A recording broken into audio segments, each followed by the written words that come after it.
Good morning बच्चों। मैं Shankar Singh, diet प्रवक्ता सोनभद्र। आज दिनांक 17 अगस्त 2020 को डीएलएड के ऑनलाइन क्लास में आज डीएलएड 4th सेमेस्टर के द्वितीय प्रश्न पत्र शैक्षिक प्रबंधन एवं प्रशासन विषय के अंतर्गत पुनः परीक्षा में आने वाले महत्वपूर्ण प्रश्न उत्तरों पर चर्चा करेंगे। हम आशा करते हैं कि आप घर पे भी रहकर ऑनलाइन कक्षाओं को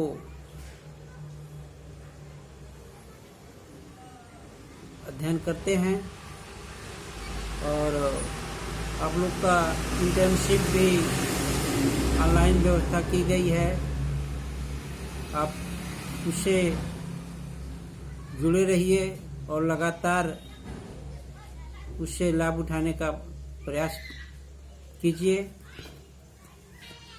जो छूट जा रहा है उसको भी मोटिवेट कीजिए, वो किसी भी तरह से जुड़े, वरना वह इंटर्नशिप के कार्यों से छूट जाएगा, जिससे उसे समस्याएं आ सकती हैं। अतः आज हम लोग चर्चा करेंगे कुछ और प्रश्नोत्तरों के बारे में। पहला प्रश्न है, एनपीआरसी के कुछ कार्य बताइए।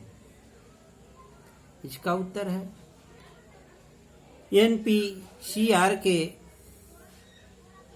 निम्नलिखित कार्य हैं। जैसे एनपीसीआर का नाम जान लीजिए कि यह न्याय पंचायत संदर्भ केंद्र इसे कहा जाता है। इसके कार्य हैं, नंबर 1, न्याय पंचायत समन्वयक प्रत्येक विद्यालय का माह में 1-2 बार पर्यवेक्षण करके प्रबंधन संबंधी प्रक्रियाओं पर बात करते हैं तथा समाधान के लिए उच्च अधिकारियों के लिए प्रेषित भी करते हैं। नंबर 2, न्याय पंचायत समन्वयक शैक्षिक प्रबंधन हेतु अध्यापकों को नवीन शिक्षण विधियों का प्रदर्शन करते हुए ज्ञान कराते हैं, जिससे शिक्षण अधिगम प्रक्रिया रुचिपूर्ण बन सके। नंबर 3, न्याय पंचायत समन्वयक विद्यालय भवन की स्थिति एवं उसके लिए अनुमानित धन की आवश्यकता की सूचना अपने उच्च अधिकारियों को देते हैं। अगला प्रश्न है, खेल कूद के प्रमुख सिद्धांत कौन हैं? इसका उत्तर है, खेल कूद के प्रमुख सिद्धांत इस प्रकार हैं। नंबर 1, प्रत्येक छात्र को खेल कूद का अवसर देना। नंबर 2, खेल कूद पर कुछ ही छात्रों का एकाधिकार न हो, इस पर ध्यान देना। प्रत्येक खेल के नियमों का पालन कराना। खेल के अवसर पर अध्यापक की उपस्थिति अवश्य होना और मार्गदर्शन करना तथा कक्षावार छात्रों की प्रतियोगिता का आयोजन करना। खेल कूद के आयोजन में मौसम का भी ध्यान रखना तथा स्थानीय खेलों का भी समावेश करना आदि प्रमुख सिद्धांतों में हैं। अगला प्रश्न है, लोच का सिद्धांत क्या है? इसका उत्तर है, प्रबंधन साधन है न कि साध्य। अर्थात इसे हमेशा साधन के रूप में ही देखा जाना चाहिए, अन्यथा यह अपना अस्तित्व खो देता है। इसके साथ इस साध्य के ऊपर अधिकार नहीं करना चाहिए। साध्य तो बालक के व्यक्तित्व का बहुमुखी विकास है। पाठ्यक्रम, अध्ययन विधि, परीक्षा समय सारणी, वास्तव में विद्यालय प्रबंधन का प्रत्येक पक्ष इस साध्य के लिए लगा है। अतः यह उचित है कि प्रबंध को लचीला रखा जाए। यही लोच का सिद्धांत है। अगला प्रश्न, शाला कैलेंडर से क्या अभिप्राय है? इसका उत्तर है, शाला कैलेंडर विद्यालय सत्र के आरंभ होने से पूर्व ही तैयार कर लिया जाता है, जिसमें विद्यालयी अवकाश, मासिक, सत्रीय, अर्धवार्षिक व वार्षिक परीक्षा की तिथि, प्रवेश की तिथि, विद्यालय चुनाव, वार्षिक समारोह, अभिभावक सम्मेलन आदि संभावित तिथियों को तय कर लिया जाता है। यही शाला कैलेंडर कहा जाता है। अगला प्रश्न है, अच्छे वाचनालय की 2 विशेषताएं बताइए। इसका उत्तर है, वातावरण का स्थान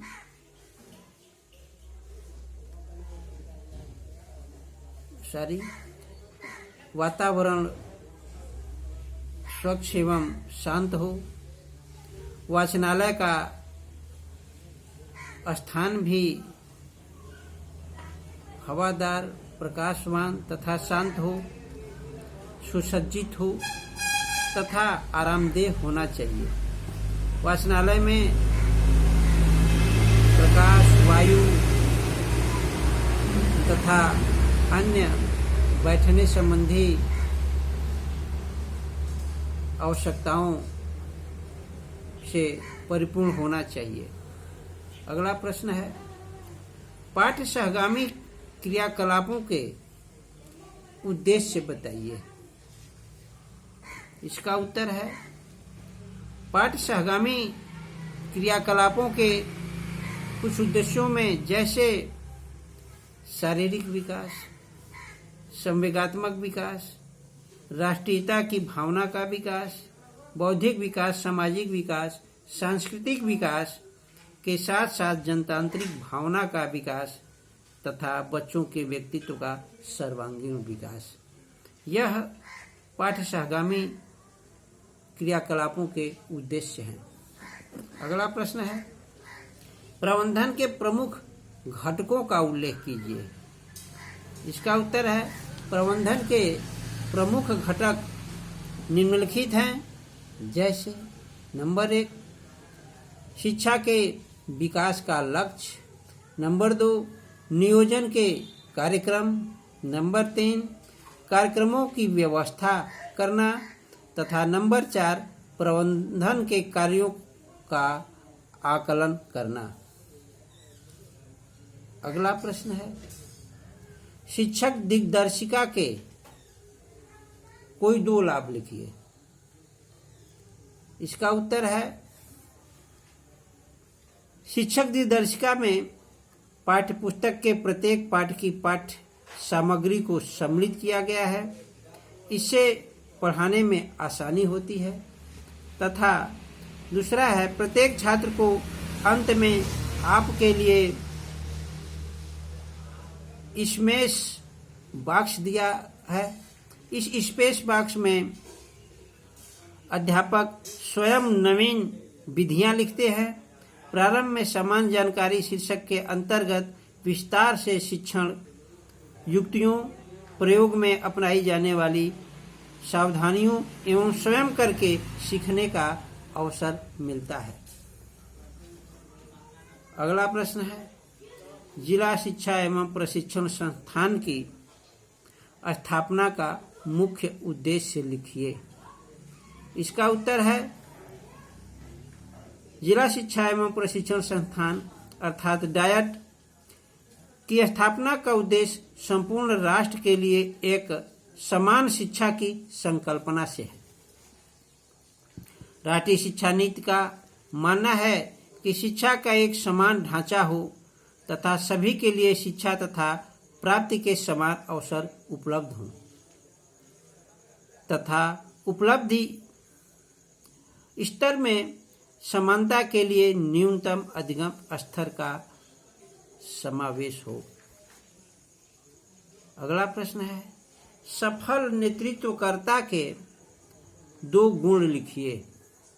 इसका उत्तर है नेतृत्वकर्ता के प्रमुख गुणों में कार्यकर्ताओं के साथ एकरूपता की भावना रहना तथा नेतृत्व के लिए आवश्यक है कि यह किन व्यक्तियों के साथ काम कर रहा है उसमें समरूपता स्थापित कर सके तथा समूह के सदस्यों को संतुष्टि नेता जिस भी समूह के सदस्यों का नेतृत्व कर रहा है वह जितने संतुष्ट होंगे उतना ही उसका सफल नेतृत्व होगा।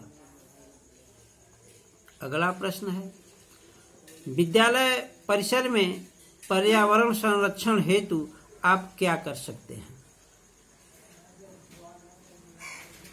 इसका उत्तर है विद्यालय परिसर में पर्यावरण संरक्षण हेतु निम्नलिखित कार्य किए जा सकते हैं, जैसे विद्यालय भवन व इसके आसपास सुंदर वृक्ष लगाने चाहिए, खेल के मैदान हेतु चिकनी व पानी सोखने वाली मिट्टी का प्रयोग करना चाहिए, विद्यालय भवन के उद्यान में सामयिक फूल लगाने चाहिए व उद्यान के चारों ओर कांटे वाले तार लगाए जाने चाहिए, दीवारों तथा मुख्य भवन पर सफेदी की व्यवस्था की जानी चाहिए, मुख्य मार्ग के दोनों ओर ईंटों की पंक्तियां हों जो सुंदर रंग से रंगी हुई हों।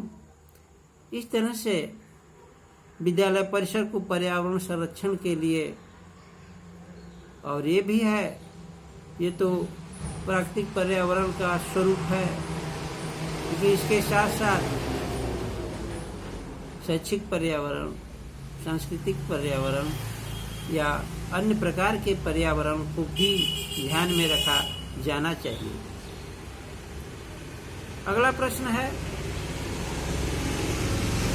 प्रार्थना स्तर पर बच्चों के व्यक्तित्व विकास हेतु आयोजित की जाने वाली क्रियाओं का उल्लेख कीजिए।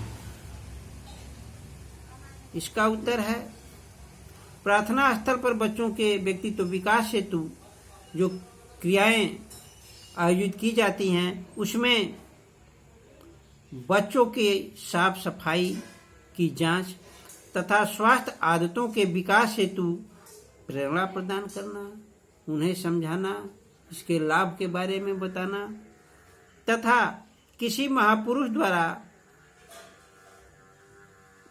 वर्णित सद्भाव का वाचन तथा उसका अनुसरण करने की प्रेरणा देना जो समाज उपयोगी हो, व्यवहार उपयोगी हो तथा राष्ट्र के लाभ के उपयोगी हो, तथा इसके साथ साथ उस दिन के प्रमुख समाचारों के बारे में भी चर्चा करना आदि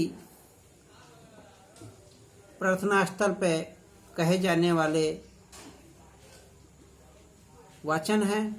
इसमें राष्ट्र के निर्माताओं, शैक्षिक उद्घोषों की भी चर्चा की जानी चाहिए। अगला प्रश्न है किन्हीं 2 शिक्षण उपकरणों एवं शिक्षण में उनकी महत्ता का उल्लेख कीजिए। अब यहाँ ध्यान देना होगा कि शिक्षण उपकरण एवं उसका महत्व क्या है। इसका उत्तर है जैसे शैक्षिक उपकरण में श्यामपट्ट, चार्ट, मॉडल, मानचित्र, रेखाचित्र तथा अन्य आकृतियों के साथ साथ ग्राफ आदि का भी उपयोग होता है। खिंचड़ अधिगम सामग्री अर्थात TLM की सहायता से ज्ञान अधिक स्थायी होता है और बालकों को इसमें रुचि बनी रहती है। वास्तव में ये विजुअल एंड ऑडिबल एस्पेक्ट दोनों जहाँ यूज होते हैं, वहाँ पे इसका जो रिसीविंग पावर है बच्चों के प्रति, वो वास्तव में आकर्षित होता है और यह दृढ़ होता जाता है। इसलिए कि इसमें विद्यार्थी का विजुअल एंड ऑडिबल दोनों सिस्टम काम करता है। अगला प्रश्न है, दूरदर्शन पर बालक अगला प्रश्न है, विज्ञान शिक्षण में प्रयोगशाला का क्या महत्व है? इसका उत्तर है, विज्ञान वह तथ्य है जिसकी प्रामाणिकता प्रयोगों द्वारा ही सिद्ध होती है। अतः इस विषय को मौखिक रूप से या पुस्तकों द्वारा पढ़कर अच्छे ढंग से नहीं समझाया जा सकता। इसके लिए छात्रों को निरीक्षण और प्रयोग करने की आवश्यकता होती है। छात्र सैद्धांतिक रूप से सीखी हुई बातों को वास्तविक परिस्थिति में प्रयोग करता है। इससे बौद्धिक विकास होता है एवं तर्क शक्ति और निरीक्षण की क्षमता बढ़ती है। वास्तव में एक बड़ा विचित्र स्थिति समझ में आती है कि वैज्ञानिक नियमों सिद्धांतों पर परीक्षण एवं प्रयोग जितने भी होते हैं, इसके बाद भी उन नियमों का व्यवहारिक जीवन में बहुत कम छात्र उपयोग करते हैं। उनका जो अनुभव अपने दैनिक जीवन का होता है, चाहे वह सामाजिक दृष्टि से अनुभव हुआ हो, पारिवारिक दृष्टि से अनुभव हुआ हो, धार्मिक दृष्टि से अनुभव हुआ हो, सांस्कृतिक दृष्टि से अनुभव हुआ हो या किसी अन्य दृष्टि से भी अनुभव हुआ, उसी का उपयोग अधिक करते हैं और वैज्ञानिकता को कम यूज करने का प्रयास करते हैं, जिसकी वजह से उनकी जो तार्किक एबिलिटी है, रीजनल एबिलिटी है, उस प्रकार के बुद्धि का विकास अपेक्षाकृत अच्छे तरीके से नहीं हो पाता। अतः हम बच्चों आशा करते हैं कि आप लोग इन प्रश्नोत्तरों से कुछ लाभ उठाएंगे।